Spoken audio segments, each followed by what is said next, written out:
So what is your role here at Evroc? I have the role of what is known as mission control officer.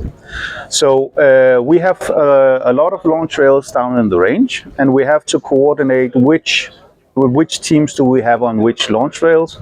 We have 3 launch slots during the day, so we have many different slots where we can launch rockets.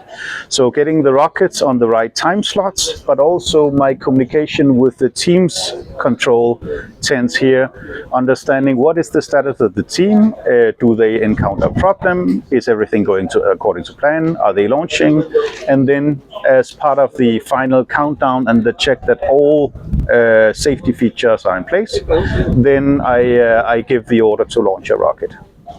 So you basically control where and when the teams launch, basically. I do, yes. Yes. And it's important to choose on which rail to launch. Why is that important? I mean, it has to do a little bit with the rocket that goes on the rail. Some of the rockets are quite simple. It's just a very big version of your New Year's rocket. But there are also more advanced rockets that needs gas bottles, and some of them even need liquid oxygen. So that is minus 190 degrees Celsius. So that requires gloves and pipes, and it becomes more and more complex with some of the complex rockets. And then when they are more complex, they also take more time. So it's a matter of trying to figure out who will be launching when, who will we launch first, who will take more time to get ready.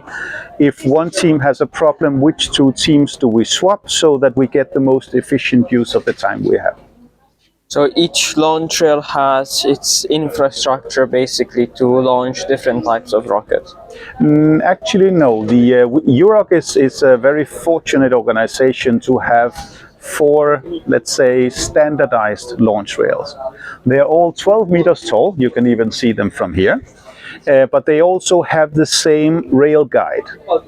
And this is a rail guide that is communicated to all the teams. This is the type of aluminum profile with this type of slot.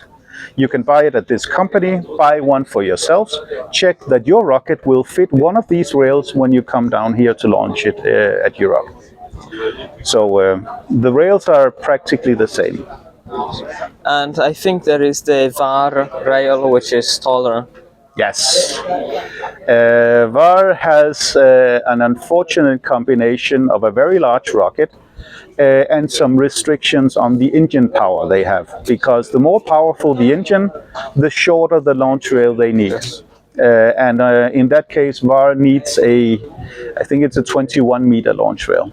So it's almost twice as big as the ones we have down there.